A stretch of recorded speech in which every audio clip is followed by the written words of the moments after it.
Hello everyone, welcome to the another class. तो आज हम डिस्कस करेंगे बहुत सारे case studies. So this case studies are based on the toxicological parameters of various organophosphate compound.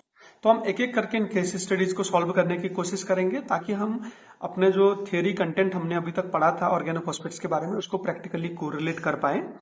तो हमारे पास कुछ केस स्टडीज हैं, तो बिना टाइम वेस्ट करे हुए हम एक एक करके इनको देख के, इनको समझ के, इनको सॉल्व करने की कोशिश करते हैं। तो पहला केस स्टडी हमको इस तरीके से दिया गया है। एक रूरल इंडिया का सेटअप की बात हो रही है। A 27-year-old farmer bought to the emergency department after ingesting an unknown pesticide due to excessive loss and loan burden. उसको ये जो एक 27 साल का किसान था, इसको इमरजेंसी डिपार्टमेंट में लेके आया गया। उसने कुछ तो अननोन पेस्टिसाइड ले लिया है क्योंकि उसको बहुत ज्यादा नुकसान हो गया और उसने लोन भी लिया हुआ था। नुकसान की वजह से उसने सुसाइडल आइडिएशन की वजह से पॉइजन को ले लिया है। He had excessive salivation. उसके कुछ सिम्टम्स है, एक्सेसिव सलिवेशन है, मुंह से जो सलाइवा है वो एक्सेस में निकल रहा है। स्वेटिंग प्रोफ्यूज है, वोमिटिंग के एपिसोड्स भी आ रहे हैं और पर्सन को ब्रीदिंग डिफिकल्टी भी हो रहा है। एग्जामिनेशन में उसके जो आई है, पुपिल्स है, वो कॉन्स्ट्रिक्टेड है।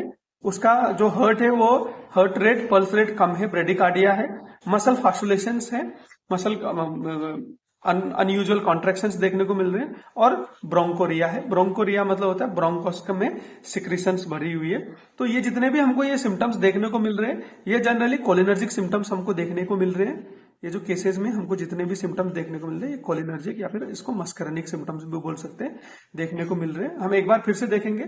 27 साल का एक किसान को हॉस्पिटल में लेके आया गया इमरजेंसी डिपार्टमेंट में। उसने कुछ तो पेस्टिसाइड लिया है, इतना कंफर्म है। क्या पेस्टिसाइड लिया है ये नहीं मालूम है क्योंकि उसको बहुत ज्यादा लॉस हो गया था खेती में और उसका लोन का भी बर्डन है।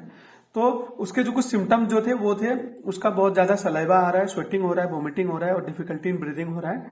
और फिजिकल एग्जामिनेशन के टाइम पे मायोसिस, ब्रेडिकार्डिया, फैसुलेशन एंड ब्रोंकोरिया प्रोफ्यूज मात्रा में दिखाई दे रहे हैं। तो यहाँ पे जो इसको पॉइजनिंग है वो पॉइजनिंग क्या हो सकती है? तो बेसिकली यहाँ पे ये ऑर्गेनोफॉस्फेट पॉइजनिंग हो सकती है क्योंकि यहाँ पे हमको मस्करेनिक सिम्टम या कोलिनर्जिक सिम्टम देखने को मिले हैं।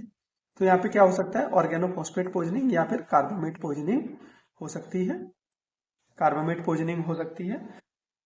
ठीक है, तो हमको ये समझने की जरूरत है यहाँ पे या ऑर्गेनोफॉस्फेट की पॉइजनिंग है या कार्बामेट की पॉइजनिंग है।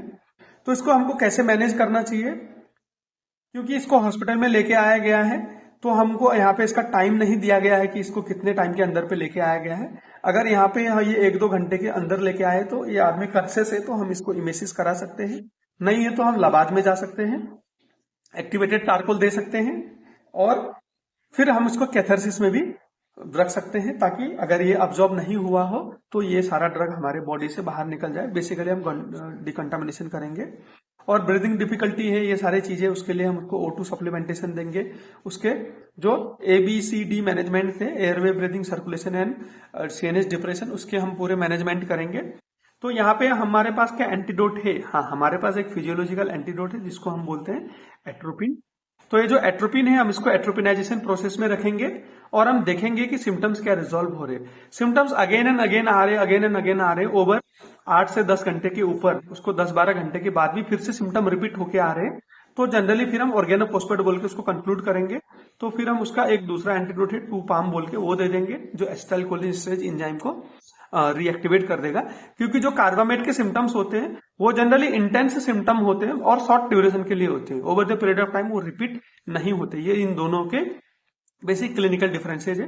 जो ऑर्गेनोफॉस्फेट के सिम्टम्स है वो लंबे समय तक रिपीटेडली आते रहते हैं, डिलेड सिम्टम्स आते रहते हैं, जबकि कार्बामेट में डिलेड सिम्टम्स आने के चांसेस एकदम कम है। तो अगर 10-12 घंटे के मैनेजमेंट के बाद भी सिम्टम्स फिर रिपीट होके आ रहे तो हम 2-PAM वाले एंटीडोट में उसको लेके चलेंगे। और यहाँ पे काउंसलिंग बहुत जरूरी है क्योंकि ये सुसाइडल आइडिएशन से आया हुआ केस था। तो हमको यहाँ पे एक्सपर्ट साइकेट्रिक काउंसलिंग की बहुत जरूरत है। उनको फाइनेंशियली कैसे खुद को सिक्योर करना है, इस लॉस से कैसे बाहर निकलना है, वो सारी चीजें उनको एजुकेट करनी पड़ेंगी और उनको बताना पड़ेगा कि उनकी लाइफ इंपॉर्टेंट है। लोन है या कोई भी और फाइनेंशियल बर्डन है, दिक्कत है, वो चीजें धीरे धीरे रिजॉल्व हो जाती है। तो यहाँ पे काउंसलिंग, स्ट्रॉन्ग एजुकेशन की जरूरत है क्योंकि जो आदमी सुसाइडल आइडिएशन तक गया है वो एकदम सीवियर केस ही है जो बहुत चीजों से जूझ रहा होगा। तो वहां पे इसको स्ट्रॉन्ग एजुकेशन की जरूरत है जिसके लिए हमको प्रोफेशनल साइकेट्रिक का इंटरवेंशन की जरूरत है। तो इस तरीके से हम इस पहले केस को रिजॉल्व करने की कोशिश करेंगे, सॉल्व करने की कोशिश करेंगे। होप कि आपको ये केस समझ में आया होगा। ऐसे ही हम आज का दूसरा केस देखेंगे। अ 40-year-old women present with the celebration. एक 40 साल की जो महिला थी वो बहुत ज्यादा celebration, vomiting, abdominal cramp after accidental injection of insecticide. उन्होंने एक्सीडेंटली कुछ तो इंसेक्टिसाइड घर में था, उसको खा लिया है, जिसकी वजह से उनको एक्सेसिव सेलिब्रेशन और वोमिटिंग हो रही है और अब्डोमिनल भी क्रैम्प वाले सिम्टम्स उनको दिख रहे हैं। जैसे उनको इमरजेंसी डिपार्टमेंट में चेक किया गया तो उनका भी पुपिल कॉन्स्ट्रिक्टेड था, प्रोफ्यूज स्वेटिंग है, मसल पावर तो सब कुछ नॉर्मल है, मतलब यहाँ पे जो निकोटिनिक चीजें हैं वो इन्वॉल्व नहीं है। No any intermediate symptoms were seen. बाकी जो सिम्टम है वो रिपीट होके भी नहीं आ रहे हैं। ठीक है, तो ऐसे केसेस में हमको क्या करना है कि जो ये सिम्टम है ये प्योरली हमको मस्करनिक सिम्टम्स देखने को मिल रहे हैं। मसल पावर ये सब कुछ नॉर्मल है, मतलब यहाँ पे जो अपना निकोटिनिक रिसेप्टर है वो इन्वॉल्व नहीं हुआ है। तो यहाँ पे डायग्नोसिस क्या हो सकता है? फिर से हमको यहाँ पे डायग्नोसिस हमको कार्बामेट देखने को मिल सकते हैं, क्योंकि यहाँ पे इंटरमिटेंट मतलब रिपीटेटिव सिम्टम्स नहीं है। कार्बामेट्स के जो सिम्टम्स है वो इंस्टेंटली रिजॉल्व हो जाते हैं। तो ये वाला सेंटेंस हमको आइडिया दे रहा है कि ये कार्बामेट की पॉइजनिंग हो सकती है। तो क्या कार्बामेट अगर पॉइजनिंग है तो क्या हम एंटीडोट दे सकते हैं? हाँ, हम एट्रोपिन वाला जो एंटीडोट है, एट्रोपिन वाला एंटीडोट फिजियोलॉजिकल एंटीडोट जो है वो हम दे सकते हैं, क्योंकि इसकी एंटीकोलिनर्जिक या एंटी मस्करनिक इफेक्ट है। जो स्वेटिंग, मायोसिस, नॉर्मल ये क्या बोलते हैं, अब्डोमिनल क्रैम्प, वोमिटिंग, सलाइवेशन, ये वाले जो सिम्टम है उन सिम्टम को रिवर्स कर सकता है।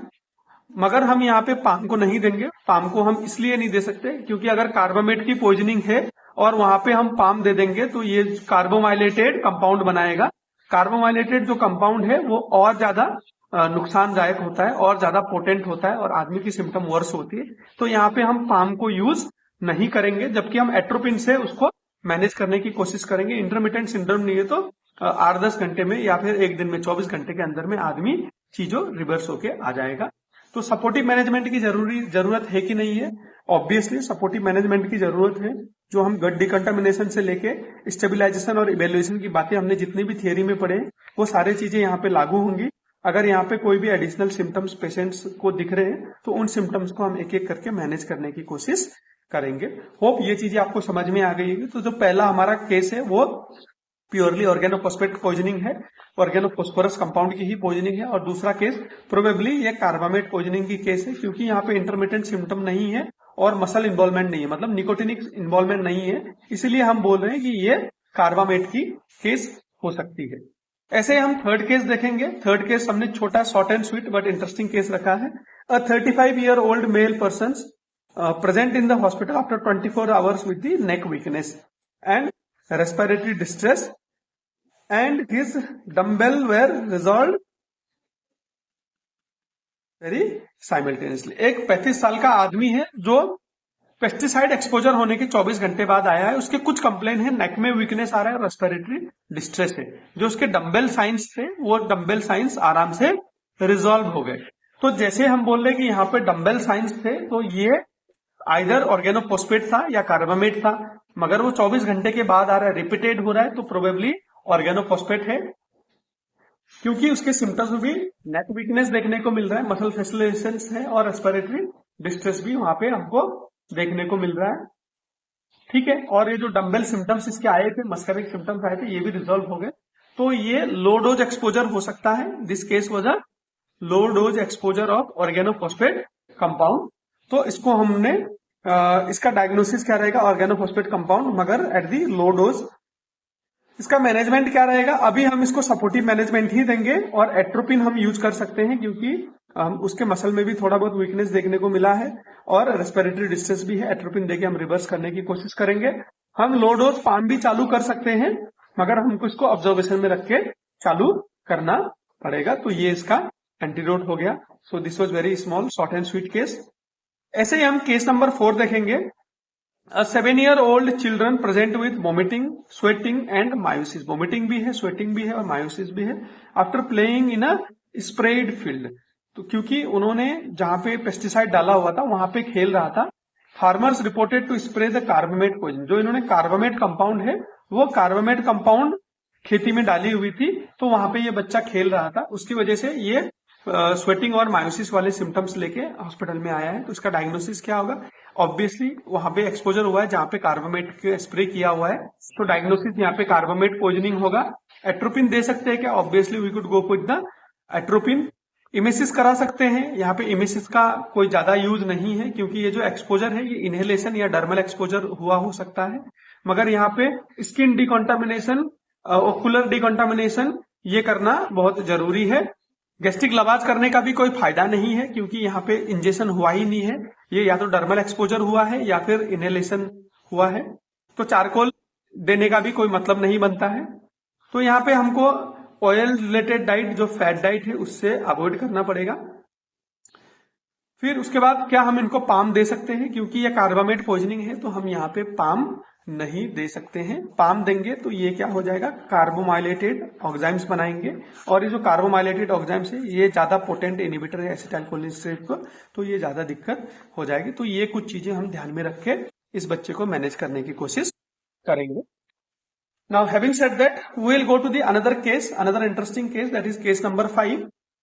A 22-year-old male with recurrent seizure and agitation after intentionally ingesting pesticide due to the love failure. एक 22 साल का लड़का है जिसका कंप्लेन है कि लव फेलियर हो गया था और वो रिकरेंट सीजर और एजिटेशन होके आ रहा है, और घर वाले बता रहे कि उसने कुछ तो ऐसा पेस्टिसाइड कंपाउंड्स का कंजम्पशन किया हुआ है। एग्जामिनेशन में कोई भी मायोसिस देखने को नहीं मिला, सेलिब्रेशन नहीं है, जबकि टैकीकार्डिया और हाइपर एक्साइटेबिलिटी है। तो यहाँ पे हमको क्या समझना है? मस्करेनिक सिम्टम्स नहीं है मगर सीएनएस रिलेटेड सिम्टम्स है, एजिटेशन है, सीजर है, टैकीकार्डिया, हाइपर एक्साइटेबिलिटी है।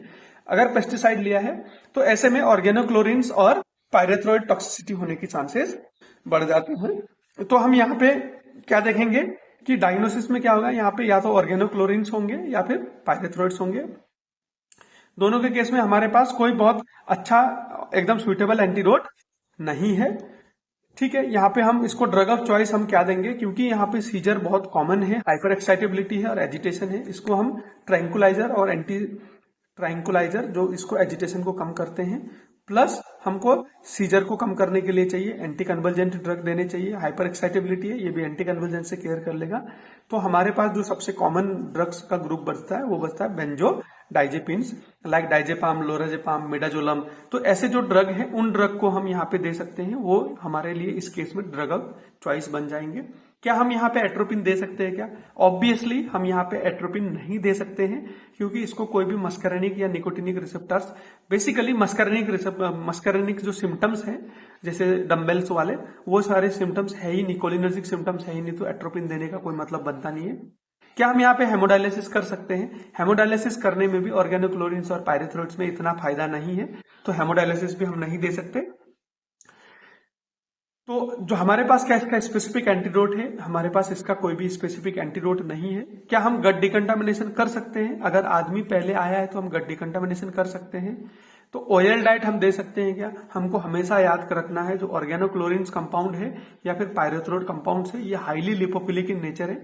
अगर इनको ऑयल या फैट कंटेनिंग डाइट दिया जाएगा तो ये और ज्यादा बेहतर तरीके से अब्जॉर्ब होकर सीएनएस में पहुंच जाएंगे, ब्लड ब्रेन बैरियर को क्रॉस कर लेंगे, दिक्कतें और बढ़ेंगी। तो ऐसे में हमको ऑयल डाइट को एकदम से बंद करना चाहिए, और जरूरत पड़े तो हम आईसीयू एडमिशन करेंगे क्योंकि सीधा सीएनएस इन्वॉल्वमेंट है, सीजर्स आ रहे हैं, कुछ भी कॉम्प्लिकेशंस आ सकता है, रेस्पिरेटरी फेलियर्स हो सकते हैं। ये सारी चीजों को हम मैनेज करने के लिए उसको आईसीयू में वेंटिलेटर सपोर्ट में शिफ्ट कर सकते हैं। तो ये एक टिपिकल केस हो गया ऑर्गेनोक्लोरिन या पायरेथ्रोइड पॉइजनिंग का। तो ये ऑर्गेनोक्लोरिन है या पायरेथ्रोइड है, इसके लिए या फिर हमको जो इन्होंने इंजेक्शन किया है उस कंपाउंड में देखना पड़ेगा कि वहां पे ये क्या है। अगर उसका वो कंटेनर लेके आए हैं या बाहर का कवर लेके आए हैं, लेवल लेके आए हैं, तो उसको हम देख के समझ में आ सकता है। हालांकि दोनों का हमारे पास एंटीडोट नहीं है और दोनों का मैनेजमेंट हम ऑलमोस्ट सेम तरीके से कर रहे हैं। ओके, नाउ होप ये 5th नंबर का केस भी आपको समझ में आ गया होगा। अभी हम 6th नंबर का केस डिस्कस करेंगे। A person working in a pesticide factory arrived in a hospital with headache, dizziness, tremor and irritability. एक आदमी जो पेस्टिसाइड फैक्ट्री में काम करता है वो headache, dizziness, tremor and irritability के सिम्टम्स लेके आया है। तो यहाँ पे क्या पॉइजन हो सकता है? क्योंकि वो काम ही पेस्टिसाइड के उसमें कर रहा है तो एक्सपोजर पेस्टिसाइड का ऑब्वियसली होगा। मगर हेडेक है, डिजीनेस है, ट्रेमर है, इरिटेबिलिटी, कोई भी मस्करेनिक सिम्टम्स नहीं है, सारे सीएनएस रिलेटेड सिम्टम्स है। तो बेसिकली ये ऑर्गेनोक्लोरीन या पायरेथ्रोइड्स की टॉक्सिसिटी है, ये ऑर्गेनोफॉस्फेट या कार्बोमेट की टॉक्सिसिटी नहीं है। डायग्नोसिस में हमारा ऑर्गेनोक्लोरीन या पायरेथ्रोइड रहेगा। फिर से हमारा इसमें ड्रग ऑफ चॉइस क्या रहेगा, क्योंकि हेडेक है, डिजीनेस है, ट्रेमर है, इरिटेबिलिटी है, सीजर आ सकते हैं नेक्स्ट सब्सिक्वेंट में, तो हम बेंजोडाइजेपिन्स को यहाँ पे दे देंगे। क्या हम आदमी को डिस्चार्ज कर सकते हैं? हम यहाँ पे डिस्चार्ज नहीं कर सकते, क्योंकि ये लिपिड सोलेबल ड्रग्स हैं, इसके जो इफेक्ट है वो लॉन्ग टर्म और क्रोनिक रहते हैं। तो हम पर्सन को इवेल्युएशन में रखेंगे, एटलीस्ट 24 to 48 आवर पर्सन को इवेल्युएशन में रखेंगे और देखेंगे कि क्या रिकरेंट सिम्टम्स आ रहे हैं कि नहीं आ रहे। एट्रोपिन दे सकते हैं क्या इसमें? ऑब्वियसली इसमें मस्करेनिक या कोलिनर्जिक कोई भी सिम्टम्स नहीं, तो एट्रोपिन नहीं दे सकते। ऑर्गेनोफॉस्फेट नहीं है तो हम इसको पाम भी नहीं दे सकते। होप आपको ये चीजें भी समझ में आ रही होंगी कि कहाँ पे कौन सा एट्रोपिन कहाँ पे यूज होता है और पाम कहाँ पे यूज होता है, कहाँ पे नहीं होता है। Similarly, we will see our 7th case. A 30-year-old female presented in hospital with burning sensation in the skin. फिर से burning sensation या पैरास्थेसिया की जहां पे बात आती है, we will go with organochlorines and pyrethroids and lips after ingesting a mosquito repellent. तो जो mosquito repellent होता है जनरली इसमें पायरेथ्रोइड कंपाउंड रहते हैं। She had nausea, skin nausea और स्किन में पैरास्थेसिस का सिम्टम्स उसको देखने को मिल रहा है। तो मस्किटो रिपेलेंट में मेजोरिटी चांस है कि यहाँ पे पायरेथ्रोइड पॉइजनिंग हो, राइट। तो इसका मैनेजमेंट क्या रहेगा? हम सपोर्टिव मैनेजमेंट, डिकॉन्टामिनेशन करेंगे। अगर ये ऑन टाइम आई है, ऑन टाइम नहीं आई है तो इतना कोई फायदा नहीं बनता है। इसका भी हमारे पास कोई एग्जैक्ट एंटीडोट नहीं है, इसको भी हम एट्रोपिन नहीं यूज कर सकते। डिस्चार्ज फिर से हम इसको 24 से 48 घंटे तक अंडर सुपरविजन में रखेंगे। अगर कोई सिम्टम आते हैं तो हम उसको सपोर्टिव केयर से रिजॉल्व करेंगे, स्टेबिलाईज करेंगे और फिर उसके बाद उसको एजुकेशन देके डिस्चार्ज कर देंगे। फिर देखते हैं हम एक और interesting case. A 56-year-old woman develops wheezing and chest tightness after indoor spraying of pesticide from pest control. उनके घर में बहुत सारे इंसेक्ट्स थे जिसको हटाने के लिए उन्होंने क्या किया कि पेस्टिसाइड्स का पेस्ट कंट्रोल कराया बाहर से। She had history of asthma, और उनको आस्थमा की दिक्कत थी और उनको अब दिक्कत होना चालू हो गया और उनको वीज मतलब रेस्पिरेटरी एडिशनल साउंड्स देखने को मिल रहे हैं और चेस्ट टाइटनेस देखने को मिल रहा है। तो यहाँ पे क्या डायग्नोसिस हो सकता है?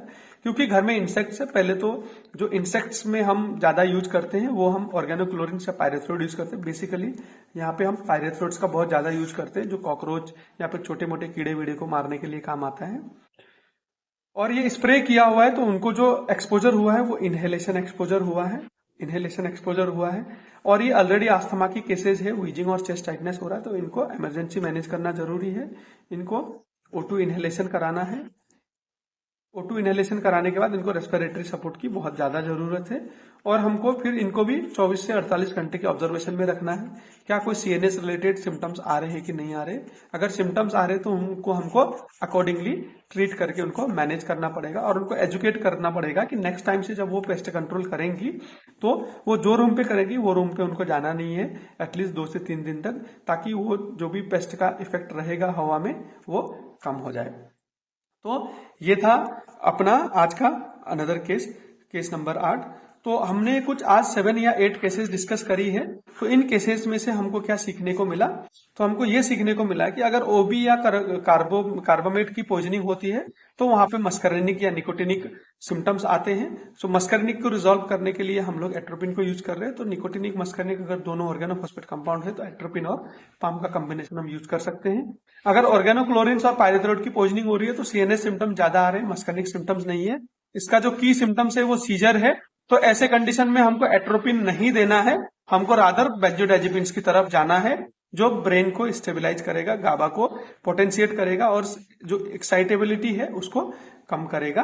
तो हमको यहाँ पे समझना है कि पाम ओपी कंपाउंड में ही देना है, ऑर्गेनोफॉस्फेट कंपाउंड में ही देना है। अगर हमको श्योर नहीं है ओपी है या कार्बामेट है तो भी हमको एट्रोपिन पे ही जाना है। होप कि यहां से आपको समझ में आ गया होगा कि हम इनको इमरजेंसी सिचुएशन या हॉस्पिटल सिचुएशन में कैसे मैनेज करते हैं। Hope this class is useful. अगर आपको कुछ भी चीजें इसमें अच्छी लगी हो तो आप प्लीज कमेंट करके बताइए, या फिर आपको कोई भी डाउट या दिक्कत है वो भी आप नीचे कमेंट सेक्शन में पूछ सकते हो। और हमको ऐसे सपोर्ट करते रहिए और इस वीडियो को आप अपने दोस्तों के साथ भी शेयर कर सकते हो ताकि उनको भी केस रिलेटेड ये सारी चीजें पर्सपेक्टिव मालूम रहे। Having said that, thank you for listening the class. Soon we will meet you in the another topic. Thank you.